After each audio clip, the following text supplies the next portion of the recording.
ಶ್ರೀರಾಮ ರಾಮ ರಾಮೇತಿ ರಮೇ ರಾಮೇ ಮನೋರಮೇ ಸಹಸ್ರನಾಮ ತತ್ತುಲ್ಯಂ ರಾಮನಾಮವರಾನನೇ. ನಮಸ್ಕಾರ ಎಲ್ಲರಿಗೂ. ಇವತ್ತಿನ ಶ್ರೀಮದ್ ವಾಲ್ಮೀಕಿ ರಾಮಾಯಣದ ಮಹಾತ್ಮ್ಯವನ್ನು ತಿಳಿಯುವಂತಹ 4ನೇ ಅಧ್ಯಾಯಕ್ಕೆ ಎಲ್ಲರಿಗೂ ಸ್ವಾಗತ. ಇವತ್ತಿನ ಅಧ್ಯಾಯವನ್ನು ಪ್ರಾರಂಭ ಮಾಡ್ತಾ, ಈ ಅಧ್ಯಾಯದ ವಿಷಯ ಚೈತ್ರ ಮಾಸದಲ್ಲಿ ರಾಮಾಯಣದ ಪಾರಾಯಣೆ ಹಾಗೂ ಶ್ರವಣದ ಮಹಾತ್ಮ್ಯ, ಕಲಿಕ ಎಂಬ ವ್ಯಾಧ ಮತ್ತು ಉತ್ತಂಕ ಮುನಿಯ ಕಥೆ. ಅಧ್ಯಾಯವನ್ನು ಪ್ರಾರಂಭಿಸ್ತಾ ನಾರದರು ಹೇಳ್ತಾರೆ, ಮಹರ್ಷಿಗಳೇ, ಈ ರಾಮಾಯಣದ ಪಾರಾಯಣೆ ಮತ್ತು ಶ್ರವಣಕ್ಕೆ ಯೋಗ್ಯವಾದ ಇನ್ನೊಂದು ಮಾಸವನ್ನು ವರ್ಣಿಸುವೆನು.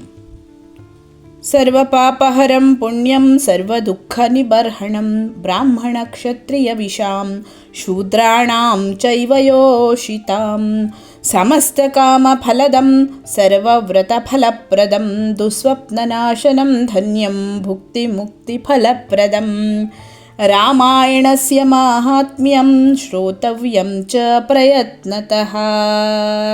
ನಾರದರು ಮುಂದೆ ಹೇಳ್ತಾರೆ, ಏಕಾಗ್ರತೆಯಿಂದ ಕೇಳಿ, ನಾನು ಇನ್ನೊಂದು ಮಾಸವನ್ನು ವರ್ಣಿಸ್ತೇನೆ. ಯಾವ ಮಾಸ ಶ್ರವಣಕ್ಕೆ ಯೋಗ್ಯವೋ ಆ ಮಾಸವನ್ನು ಮುಂದೆ ಹೇಳುತ್ತೇನೆ. ರಾಮಾಯಣದ ಮಹಾತ್ಮ್ಯವು ಸಮಸ್ತ ಪಾಪಗಳನ್ನು ಕಳೆಯುವಂತಹದ್ದು, ಎಲ್ಲ ದುಃಖಗಳನ್ನು ನಿವಾರಣೆ ಮಾಡುವಂತಹದ್ದು ಆಗಿದೆ. ಇದು ಬ್ರಾಹ್ಮಣ, ಕ್ಷತ್ರಿಯ, ವೈಶ್ಯ, ಶೂದ್ರ ಹಾಗೂ ಸ್ತ್ರೀಯರು ಹೀಗೆ ಇವರೆಲ್ಲರಿಗೂ ಬಯಸಿದ ಫಲವನ್ನು ಕೊಡುವುದು. ಆದ್ದರಿಂದ ಎಲ್ಲ ವ್ರತಗಳ ಫಲಗಳೂ ಪ್ರಾಪ್ತಿಯಾಗುತ್ತದೆ. ಅದು ದುಸ್ವಪ್ನ ನಾಶಕವೂ ಧನದ ಪ್ರಾಪ್ತಿಯೂ ಆಗುತ್ತದೆ.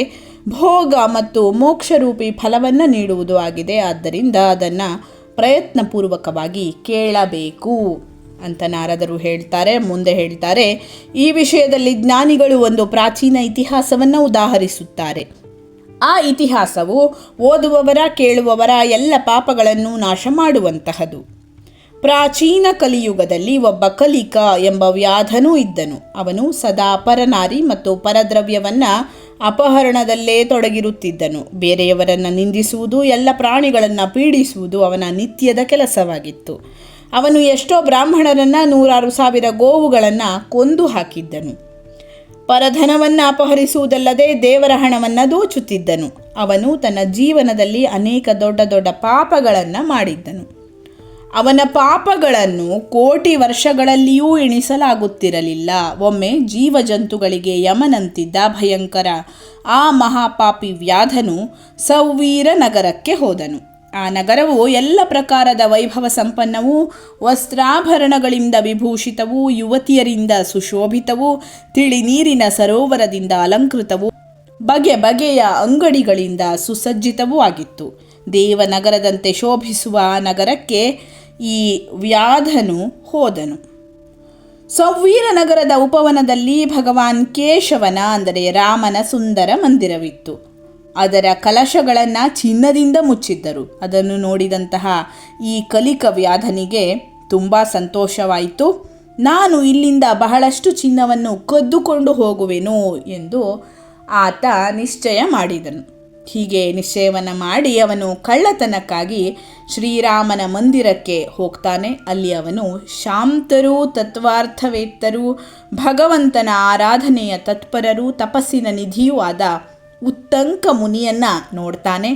ಅವರು ಒಬ್ಬರೇ ಅಲ್ಲಿ ಇರ್ತಾ ಇದ್ದರು. ಅವರ ಹೃದಯದಲ್ಲಿ ಎಲ್ಲರ ಕುರಿತು ದಯೆ ತುಂಬಿತ್ತು. ಅವರು ನಿಸ್ಪೃಹರಾಗಿದ್ದರು, ಸದಾ ಧ್ಯಾನ ಲೋಲುಪರಾಗಿದ್ದರು. ಅಲ್ಲಿ ಕುಳಿತಿರುವಂತಹ ಅವರನ್ನು ನೋಡಿ ವ್ಯಾಧನು ಹೀಗೆ ಯೋಚನೆ ಮಾಡ್ತಾನೆ, ಇವರು ಕಳ್ಳತನಕ್ಕೆ ವಿಘ್ನವನ್ನು ಹಾಕ್ತಾರೆ ಅಂತ. ಅನಂತರ ಅರ್ಧರಾತ್ರಿ ಆಗ್ತದೆ. ಆ ಸಂದರ್ಭದಲ್ಲಿ ಆ ವ್ಯಾಧ ದೇವರಿಗೆ ಸಂಬಂಧಿಸಿದಂತಹ ಅಪಾರ ದ್ರವ್ಯವನ್ನು ಎತ್ತಿಕೊಂಡು ಹೊರಡ್ತಾನೆ. ಆ ಮದೋನ್ಮತ್ತ ವ್ಯಾಧನು ಉತ್ತಂಕ ಮುನಿಯ ಎದೆಯನ್ನು ಒಂದು ಕಾಲಿನಿಂದ ಒತ್ತಿ ಹಿಡಿದು, ಕೈಯಿಂದ ಕತ್ತನ್ನು ಹಿಡಿದು, ಖಡ್ಗವನ್ನು ಎತ್ತಿ ಅವರನ್ನು ಕೊಲ್ಲಲಿಕ್ಕೆ ಮುಂದಾಗ್ತಾನೆ. ಉತ್ತಂಕರು ತನ್ನನ್ನು ಕೊಲ್ಲುತ್ತಿರುವಂತಹ ವ್ಯಾಧನನ್ನು ನೋಡಿ ಅವನಲ್ಲಿ ಈ ರೀತಿಯಾಗಿ ಹೇಳ್ತಾರೆ, ಅಯ್ಯ ಒಳ್ಳೆಯ ಮನುಷ್ಯನೇ, ನೀನು ವ್ಯರ್ಥವಾಗಿ ನನ್ನನ್ನು ಕೊಲ್ಲಲು ಬಯಸುತ್ತಿರುವೆ. ನಾನಾದರೂ ಸರ್ವಥಾ ನಿರಪರಾಧಿಯಾಗಿದ್ದೇನೆ. ವ್ಯಾಧನೆ, ನಾನು ನಿನ್ನ ಯಾವ ಅಪರಾಧವನ್ನು ಮಾಡಿದ್ದೇನೆ ಹೇಳು? ಜಗತ್ತಿನಲ್ಲಿ ಜನರು ಅಪರಾಧಿಯನ್ನೇ ಪ್ರಯತ್ನಪೂರ್ವಕ ಹಿಂಸೆ ಮಾಡುತ್ತಾರೆ. ಅಯ್ಯ ಸಜ್ಜನನೇ, ನಿರಪರಾಧಿಯನ್ನು ಯಾರೂ ವ್ಯರ್ಥವಾಗಿ ಹಿಂಸೆ ಮಾಡುವುದಿಲ್ಲ. ಮುಂದೆ ಹೇಳ್ತಾರೆ ಅವರು, ಶಾಂತಚಿತ್ತ ಸಾಧು ಪುರುಷರು ತನ್ನ ವಿರೋಧಿಯಲ್ಲಿ ಹಾಗೂ ಮೂರ್ಖ ಮನುಷ್ಯನಲ್ಲಿಯೂ ಕೂಡ ಸದ್ಗುಣಗಳ ಸ್ಥಿತಿಯನ್ನು ನೋಡಿ ಅವರನ್ನು ವಿರೋಧಿಸುವುದಿಲ್ಲ. ಪದೇ ಪದೇ ಬೇರೆಯವರ ಬೈಗುಳಗಳನ್ನು ಕೇಳಿಯೂ ಕ್ಷಮಾಶೀಲನಾಗಿರುವವನು ಉತ್ತಮನೆಂದು ಹೇಳಲಾಗಿದೆ. ಅವನು ಭಗವಾನ್ ವಿಷ್ಣುವಿಗೆ ಅತ್ಯಂತ ಪ್ರಿಯನೆಂದು ಹೇಳಲಾಗಿದೆ. ಇತರರ ಹಿತ ಸಾಧನೆಯಲ್ಲೇ ತೊಡಗಿರುವ ಸಾಧುಗಳು ಯಾರಿಂದಲಾದರೂ ತನ್ನ ವಿನಾಶದ ಸಮಯ ಉಪಸ್ಥಿತವಾದರೂ ಅವನೆಂದಿಗೂ ವೈರವನ್ನು ಮಾಡುವುದಿಲ್ಲ. ಗಂಧದ ಮರ ತನ್ನನ್ನು ಕಡಿಯುವಂತಹ ಕೊಡಲಿಗೂ ಕೂಡ ಸುಗಂಧವನ್ನೇ ಕೊಡುತ್ತದೆ. ಅಯ್ಯ, ವಿಧಿಯು ಬಹಳ ಬಲಿಷ್ಠ. ಅದು ಜನರಿಗೆ ನಾನಾ ರೀತಿಯ ಕಷ್ಟವನ್ನು ಕೊಡ್ತದೆ. ಎಲ್ಲ ವಿಧದ ಸಂಘದಿಂದ ರಹಿತನಾದವನಿಗೂ ದುಷ್ಟ ಜನರು ಸತಾಯಿಸುತ್ತಾರೆ. ಮುಂದೆ ಉತ್ತಂಕರು ಹೇಳ್ತಾ ಹೋಗ್ತಾರೆ, ಅಯ್ಯ, ದುರ್ಜನರು ಈ ಜಗತ್ತಿನಲ್ಲಿ ಅನೇಕ ಜೀವಿಗಳಿಗೆ ಅಪರಾಧವಿಲ್ಲದೆ ಪೀಡಿಸುತ್ತಾರೆ. ಬೆಸ್ತರು ಮೀನುಗಳನ್ನು, ನಿಂದಕರು ಸಜ್ಜನರನ್ನು, ಬೇಡನು ಜಿಂಕೆಗಳನ್ನು ಕಾರಣವಿಲ್ಲದೆ ಹಿಂಸಿಸುತ್ತಾರೆ.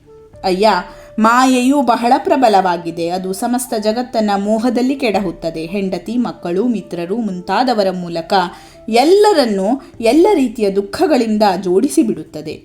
ಪರಧನವನ್ನು ಅಪಹರಿಸಿ ತನ್ನ ಹೆಂಡತಿ ಮಕ್ಕಳನ್ನು ಸಾಕುವ ಮನುಷ್ಯನು ವ್ಯರ್ಥನು. ಏಕೆಂದರೆ ಕೊನೆಗೆ ಅವೆಲ್ಲವನ್ನೂ ಬಿಟ್ಟು ಒಬ್ಬಂಟಿಗನಾಗಿ ಪರಲೋಕದ ದಾರಿಯನ್ನು ಹಿಡಿಯುತ್ತಾನೆ. ನನ್ನ ತಂದೆ, ನನ್ನ ತಾಯಿ, ನನ್ನ ಹೆಂಡತಿ, ನನ್ನ ಮಕ್ಕಳು, ಈ ಮನೆ ಮಠ ಎಲ್ಲವೂ ನನ್ನದೇ ಎಂದು ಇಡುವಂತಹ ವ್ಯರ್ಥ ಮಮತೆಯೇ ಪ್ರಾಣಿಗಳಿಗೆ ಕಷ್ಟವನ್ನು ಕೊಡ್ತಾ ಇರ್ತದೆ. ಮನುಷ್ಯನು ಗಳಿಸಿದ ಧನವನ್ನು ಕೊಡುತ್ತಾ ಇರುವ ತನಕ ಜನರು ಅವನಿಗೆ ಸಹೋದರ ಬಂಧುಗಳಾಗಿ ಇರುತ್ತಾರೆ. ಅವನು ಗಳಿಸಿದ ಹಣವನ್ನು ಎಲ್ಲ ಬಂಧು ಬಾಂಧವರು ಸದಾ ಭೋಗಿಸುತ್ತಾ ಇರುತ್ತಾರೆ. ಆದರೆ ಮೂರ್ಖ ಮನುಷ್ಯನು ತಾನು ಮಾಡಿದ ಪಾಪದ ಫಲರೂಪಿ ದುಃಖಗಳನ್ನು ಒಬ್ಬನೇ ಅನುಭವಿಸುತ್ತಾನೆ.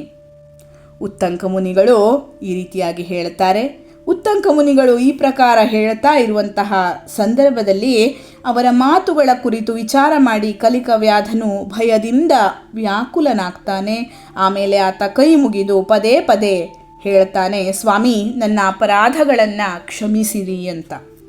ಆ ಮಹಾತ್ಮರ ಸಂಘದ ಪ್ರಭಾವದಿಂದ ಹಾಗೂ ಭಗವಂತನ ಸಾನ್ನಿಧ್ಯ ದೊರೆತುದರಿಂದ ಆ ಬೇಡನ ಎಲ್ಲ ಪಾಪಗಳು ನಾಶವಾಗ್ತವೆ ಹಾಗೂ ಅವನ ಮನಸ್ಸಿನಲ್ಲಿ ಭಾರಿ ಪಶ್ಚಾತ್ತಾಪ ಉಂಟಾಗ್ತದೆ. ಅವನು ಹೇಳ್ತಾನೆ, ವಿಪ್ರವರ್ಯರೇ, ನಾನು ಜೀವನದಲ್ಲಿ ಭಾರೀ ಪಾಪಗಳನ್ನು ಮಾಡಿದ್ದೇನೆ. ಆದರೆ ಅವೆಲ್ಲವೂ ನಿಮ್ಮ ದರ್ಶನ ಮಾತ್ರದಿಂದ ನಾಶವಾಗಿ ಹೋದವು. ಸ್ವಾಮಿ, ನನ್ನ ಬುದ್ಧಿಯು ಸದಾ ಪಾಪದಲ್ಲೇ ಮುಳುಗಿರುತ್ತಿತ್ತು. ನಾನು ನಿರಂತರ ದೊಡ್ಡ ದೊಡ್ಡ ಪಾಪಗಳನ್ನೇ ಆಚರಿಸಿದೆ. ಅವುಗಳಿಂದ ನನ್ನ ಉದ್ಧಾರ ಹೇಗೆ ಆಗ್ತದೆ? ನಾನು ಯಾರಿಗೆ ಶರಣು ಹೋಗಲಿ? ಹಿಂದಿನ ಜನ್ಮದಲ್ಲಿ ಮಾಡಿದ ಪಾಪಗಳಿಂದಾಗಿ ನನಗೆ ವ್ಯಾಧನಾಗಬೇಕಾಯಿತು. ಇಲ್ಲಿಯೂ ನಾನು ಪಾಪಗಳನ್ನು ಗಳಿಸಿದೆ. ಈ ಪಾಪಗಳನ್ನು ಮಾಡಿ ನನಗೆ ಯಾವ ಗತಿಯೂ ದೊರೆಯುವುದೋ ಅಂತ ಕಲಿಕ ವ್ಯಾಧ ಉತ್ತಂಕ ಮಹರ್ಷಿಗಳನ್ನು ಕೇಳ್ತಾನೆ. ಆಗ ಮಹಾತ್ಮರಾದಂತಹ ಬ್ರಹ್ಮರ್ಷಿ ಉತ್ತಂಕರು ಆ ವ್ಯಾಧನ ಮಾತನ್ನು ಕೇಳಿ ಈ ರೀತಿಯಾಗಿ ಹೇಳುತ್ತಾರೆ, ಬುದ್ಧಿವಂತನಾದ ವ್ಯಾಧನೆ, ನೀನು ಧನ್ಯನಾಗಿರುವೆ. ನಿನ್ನ ಬುದ್ಧಿ ನಿರ್ಮಲ ಮತ್ತು ಉಜ್ವಲವಾಗಿದೆ. ಏಕೆಂದರೆ ನೀನು ಸಂಸಾರ ದುಃಖನಾಶದ ಉಪಾಯವನ್ನು ಬಯಸುತ್ತಿರುವೆ. ಚೈತ್ರ ಮಾಸದ ಶುಕ್ಲ ಪಕ್ಷದಲ್ಲಿ ನೀನು ಭಕ್ತಿಯಿಂದ ಆದರಪೂರ್ವಕ ರಾಮಾಯಣದ ನವಾಹ ಕಥೆಯನ್ನು ಕೇಳಬೇಕು. ಅದರ ಶ್ರವಣ ಮಾತ್ರದಿಂದ ಮನುಷ್ಯನು ಸಮಸ್ತ ಪಾಪಗಳಿಂದ ಬಿಡುಗಡೆ ಹೊಂದುವನು.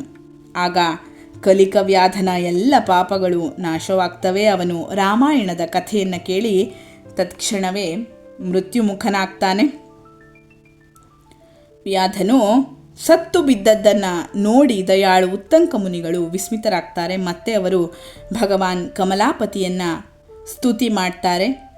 ರಾಮಾಯಣದ ದಿವ್ಯ ಕಥೆಯನ್ನು ಕೇಳಿ ಪಾಪರಹಿತನಾದಂತಹ ವ್ಯಾಧನು ದಿವ್ಯ ವಿಮಾನವನ್ನು ಏರಿ ಉತ್ತಂಕ ಮುನಿಯಲ್ಲಿ ಈ ರೀತಿಯಾಗಿ ಹೇಳ್ತಾನೆ, ವಿದ್ವಾಂಸರೇ, ತಮ್ಮ ಪ್ರಸಾದದಿಂದ ನಾನು ಮಹಾಪಾಪಗಳ ಸಂಕಟದಿಂದ ಮುಕ್ತನಾದೆನು. ಆದ್ದರಿಂದ ನಾನು ನಿಮ್ಮ ಚರಣಗಳಲ್ಲಿ ವಂದಿಸಿಕೊಳ್ಳುವೆನು. ನಾನು ಮಾಡಿದ ಅಪರಾಧವನ್ನು ನೀವು ಕ್ಷಮಿಸಿಬಿಡಿ ಅಂತ. ಸೂತ ಪುರಾಣಿಕರು ಹೇಳ್ತಾರೆ. ಹೀಗೆ ಹೇಳಿ ಕಲಿಕನು ಮುನಿಶ್ರೇಷ್ಠ ಉತ್ತಂಕರ ಮೇಲೆ ಸುರ ಕುಸುಮಗಳ ಮಳೆಯನ್ನಗೆರಿತಾನೆ. 3 ಬಾರಿ ಅವರಿಗೆ ಪ್ರದಕ್ಷಿಣೆ ಬಂದು ಅವರಿಗೆ ಪದೇ ಪದೇ ನಮಸ್ಕಾರವನ್ನು ಮಾಡ್ತಾನೆ. ಅನಂತರ ಅಪ್ಸರೆಯರಿಂದ ತುಂಬಿದಂತಹ ಸಮಸ್ತ ಮನೋವಾಂಛಿತ ಭೋಗಗಳಿಂದ ಸಂಪನ್ನವಾದ ವಿಮಾನದಲ್ಲಿ ಆರೂಢನಾಗಿ ಅವನು ಶ್ರೀಹರಿಯ ಪರಮಧಾಮಕ್ಕೆ ತಲುಪುತ್ತಾನೆ. ಆದ್ದರಿಂದ ವಿಪ್ರರೇ, ನೀವೆಲ್ಲರೂ ರಾಮಾಯಣದ ಕಥೆಯನ್ನು ಕೇಳಿರಿ. ಚೈತ್ರ ಮಾಸದ ಶುಕ್ಲ ಪಕ್ಷದಲ್ಲಿ ಪ್ರಯತ್ನಪೂರ್ವಕ ರಾಮಾಯಣದ ಅಮೃತಮಯ ಕಥೆಯನ್ನು, ನವಾಹ ಪಾರಾಯಣೆಯನ್ನು ಅವಶ್ಯವಾಗಿ ಮಾಡಬೇಕು, ಕೇಳಬೇಕು. ಇದಕ್ಕಾಗಿ ರಾಮಾಯಣವು ಎಲ್ಲ ಋತುಗಳಲ್ಲೂ ಹಿತಕರವಾಗಿದೆ. ಇದರಿಂದ ಭಗವಂತನ ಪೂಜೆ ಮಾಡುವ ಮನುಷ್ಯನು ಮನಸ್ಸಿನಿಂದ ಬಯಸಿದ್ದೆಲ್ಲವನ್ನೂ ಪಡೆದುಕೊಳ್ಳುವುದರಲ್ಲಿ ಯಾವ ಸಂಶಯವೂ ಇಲ್ಲ. ಸನತ್ಕುಮಾರರೇ, ನೀವು ಕೇಳಿದ ರಾಮಾಯಣದ ಮಹಾತ್ಮ್ಯವೆಲ್ಲವನ್ನೂ ನಾನು ತಿಳಿಸಿದೆ. ಇನ್ನು ಏನನ್ನ ಕೇಳಲು ಬಯಸುವಿರಿ? ಈ ರೀತಿಯಾಗಿ ನಾರದರು ಸನತ್ಕುಮಾರರಿಗೆ ಕೇಳುತ್ತಾರೆ. ಇಲ್ಲಿಗೆ ಶ್ರೀ ಸ್ಕಂದ ಪುರಾಣದ ಉತ್ತರಖಂಡದಲ್ಲಿನ ನಾರದ ಸನತ್ಕುಮಾರ ಸಂವಾದದಲ್ಲಿ ಚೈತ್ರ ಮಾಸದಲ್ಲಿ ರಾಮಾಯಣ ಕೇಳುವ ಫಲದ ವರ್ಣನೆ, ಚೈತ್ರ ಮಾಸದಲ್ಲಿ ರಾಮಾಯಣವನ್ನು ಕೇಳುವುದರಿಂದ ಆಗುವಂತಹ ಫಲ, ಅದರ ವರ್ಣನೆ ಎಂಬ 4ನೇ ಅಧ್ಯಾಯ ಮುಕ್ತಾಯವಾಗ್ತದೆ. ಧನ್ಯವಾದಗಳು. ಲೋಕಾಃ ಸಮಸ್ತಾಃ ಸುಖಿನೋ ಭವಂತು.